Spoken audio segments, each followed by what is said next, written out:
Olá, meus queridos, a paz do Senhor Jesus, que alegria estar aqui com você, falando de Deus, das coisas de Deus, da palavra de Deus. Como é bom falar da palavra de Deus. A palavra de Deus, ela tem essa propriedade, essa capacidade de revigorar nossas forças, de trazer alento para o nosso coração e ensino para a nossa alma. É isso que a palavra de Deus faz. Não é à toa que o salmista Davi dizia: lâmpada para os meus pés e luz para o meu caminho é a tua palavra. Então, falar da palavra de Deus, sem dúvida alguma, é trazer uma luz para o nosso caminho, é um direcionamento para nossas práticas, para tudo quanto nós fazemos. Porque a Bíblia é a nossa regra de fé e de prática. Nós nos embasamos, nós nos fundamentamos nos ensinos da palavra de Deus para saber como proceder. Na hora que a gente entrega a nossa vida ao Senhor Jesus Cristo, nós passamos para um outro nível, um outro patamar de vida. A nossa vida passa a ser uma vida guiada pelo Espírito Santo de Deus e fundamentada, trilhada à luz das Escrituras Sagradas. É assim que nós nos comportamos.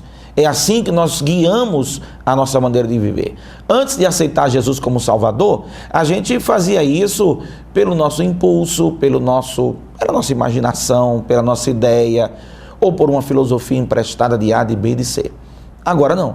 Agora, o que passou, a nossa antiga maneira de viver dá uma virada, é uma nova página que é aberta, que é trazida para cada um de nós, e agora nós vamos entrar no outro nível, no outro patamar, que é o patamar de ser guiado pelo Espírito Santo de Deus, e através da sua palavra, a palavra de Deus, as Santas Escrituras, nós vamos conduzindo a nossa maneira de viver.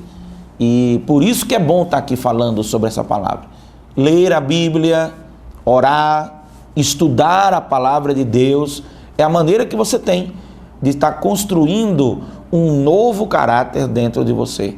Caráter é o conjunto de características que lhe formam, que fazem o que você é. E normalmente, quando a gente fala em caráter, sempre falamos em questões de ordem moral, guias morais, padrões morais para a nossa vida. E assim, a Bíblia Sagrada é o nosso moldador, formador, é o nosso lapidador do nosso caráter. Caráter esse que foi contaminado pelo pecado e que por causa do pecado o caráter se distorceu, ficou mal, ficou ruim. Mas aí vem Jesus. Jesus vem, traz uma nova vida, traz uma nova proposta, traz uma redenção para a nossa alma, perdoa os nossos pecados. Olha que maravilha!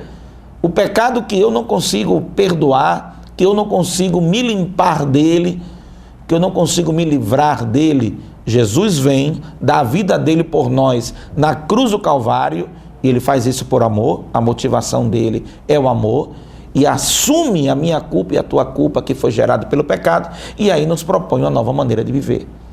E agora? Eu decidi aceitar Jesus, eu sigo Jesus.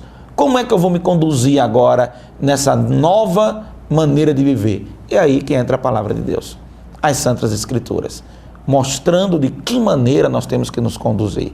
E é sobre isso que eu quero falar com você hoje. Alguns padrões, alguns exemplos de coisas que você precisa pensar para poder se conduzir na sua vida. E eu quero falar hoje sobre um tema delicadíssimo, chamado perdão. O tema delicado dentro do nosso coração. E aí eu te convido para pensar comigo na parábola que Jesus Cristo proferiu, está registrada lá em Mateus capítulo 18, versículos 23, até o versículo de número 27. Olha o que diz. É muito propício essa leitura para a gente compreender algumas questões relacionadas ao perdão. Vamos lá. Olha o que diz. Por isso o reino dos céus, 18 e 23 de Mateus, vamos comigo. Por isso o reino dos céus pode comparar-se a um certo rei que quis fazer contas com seus servos. E começando a fazer contas, foi-lhe apresentado um que lhe devia 10.000 talentos. 10.000 talentos era muito dinheiro, era um dinheirão. E não tendo ele com o que pagar, o seu senhor mandou que ele, a sua mulher e seus filhos fosse vendido com tudo quanto tinha, para que a dívida se lhe pagasse. Isso era um costume que tinha naquela época, na época antiga, quando alguém devia alguma coisa para outro alguém, uma maneira de cobrar a dívida era se apropriar, receber a mulher e os filhos como forma de pagamento dessa dívida. Essa mulher e esses filhos iam ser vendidos como escravos. E aí esse recurso, esse dinheiro que ia ser ganho com a venda dessas pessoas como escravos, iria servir para, como é que diz, abater a dívida que a pessoa tinha. Então era muito comum naquela época, quando alguém devia alguma coisa e não podia pagar, uma das formas que tinha era essa. Então vamos continuar lendo, aqui no versículo 26. Então, aquele servo, prostrando-se, o reverenciava, dizendo: Senhor, seja generoso para comigo e tudo te pagarei. Então o senhor daquele servo, movido de íntima compaixão, soltou aquele homem e perdoou a dívida. Maravilha, que coisa linda. O servo foi perdoado pelo seu senhor. O servo foi perdoado pelo seu credor, aquele a quem ele devia alguma coisa. Aí o versículo 28 diz, olha a continuidade dessa história. Está muito bonita, né? A história até aqui está muito linda, né? Pessoa devia, não podia pagar, iam levar a família dele, aí ele pediu misericórdia e o Senhor dele teve misericórdia. Mas aí, olha o que diz o versículo 28 do capítulo 18 de Mateus. Saindo, porém, aquele servo encontrou um dos seus conservos, que lhe devia 100 dinheiros, e lançando mão dele, sufocando, pegou ele pelo pescoço, no popular, pegou o cabo pelo pescoço, dizendo: pague-me, seu veaco, pague-me tudo que você está me devendo, seu nó cego. Numa contextualização muito contemporânea, seria mais ou menos assim que esse homem fez. Então seu companheiro, prostrando-se aos seus pés, rogava-lhe, dizendo: seja generoso para comigo. A mesma coisa que ele disse para o outro, a mesma coisa que esse camarada disse para o senhor dele, ele encontrou agora uma pessoa que devia a ele e que estava dizendo a mesma frase. Seja generoso para comigo e tudo te pagarei. Mas olha só o que esse homem fez. Olha só o que esse homem fez. Ele, porém, não quis. Antes foi encerrá-lo na prisão até que pagasse a dívida. Aí as pessoas que estavam assistindo isso, está lá no 31. Vendo, pois, os seus conservos o que acontecia, se entristeceram com isso, e muitos foram declarar ao seu senhor tudo o que se passara. Então o seu senhor mandou chamar aquele servo à sua presença e disse: servo malvado, eu te perdoei toda a dívida porque você me suplicou, porque você me pediu. Não devias tu igualmente ter compaixão do teu companheiro, como eu também tive misericórdia de ti? E aqui entra o grande X dessa parábola. Não deveria ter você compaixão e misericórdia do seu conservo, do seu companheiro, da mesma maneira como o seu Senhor teve misericórdia de ti? A questão do perdão passa muito por esse viés. Esse é o primeiro ponto que eu quero tratar com você no dia de hoje.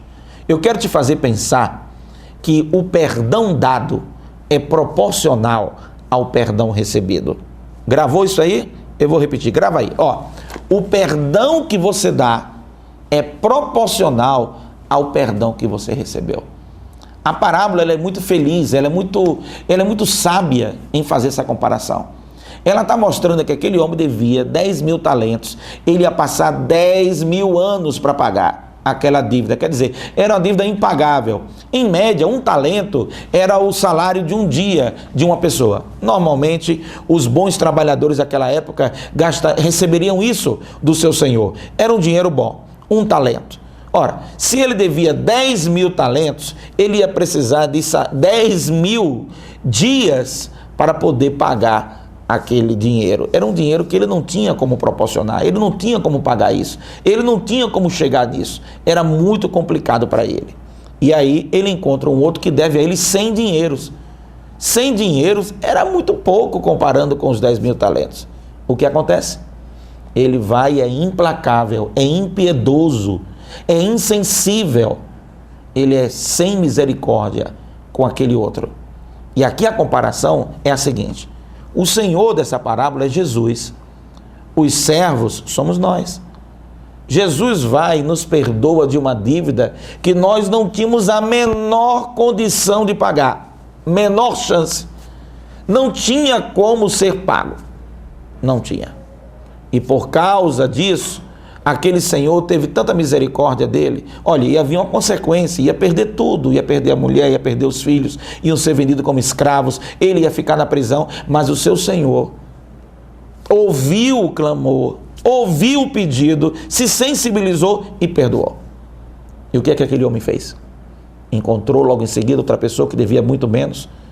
E quando a pessoa pediu misericórdia, quando a pessoa pediu perdão, quando a pessoa pediu a generosidade, quando a pessoa pediu, tenha paciência comigo, tenha calma, eu vou pagar minha dívida, ele não quis. É isso que o texto diz. Ele não quis. E aí, quando ele é confrontado diante do rei novamente, diante do seu Senhor, a pergunta do seu Senhor é que tem que ecoar hoje no teu coração. Receba para o seu coração hoje a mesma pergunta do rei. A mesma pergunta que o rei fez àquele homem, a mesma pergunta que o rei fez àquele servo, receba como sendo a pergunta de Deus para a sua vida hoje. Será que você não deveria ter tido compaixão do seu credor, da mesma maneira, do seu devedor? Será que você não deveria ter tido compaixão da pessoa, da mesma maneira como o Senhor teve compaixão de você? Teve misericórdia de você? Gente, o perdão que você dá, o perdão que você oferece, o perdão que você libera é proporcional ao perdão que você recebeu. Você e nem eu, nem você nem eu, nenhum de nós dois tínhamos condições de pagar o que Deus fez por nós. O que Ele nos perdoou de todo pecado, e todo mundo tem milhões e trilhões de pecados. Todo mundo está cheio de pecado. Todo mundo tem pecado, tem erro, tem falha, tem agressões e ofensas cometidas para com Deus. Todos nós temos, e Deus nos perdoa.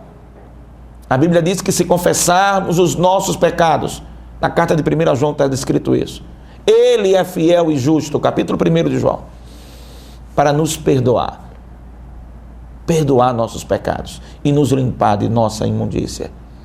Deus nos perdoa dos nossos pecados, e nós não queremos ter misericórdia nem perdão em relação ao nosso irmão. Teu irmão te ofendeu? Teu irmão te feriu? Teu irmão te fez mal? Teu irmão não foi correto contigo?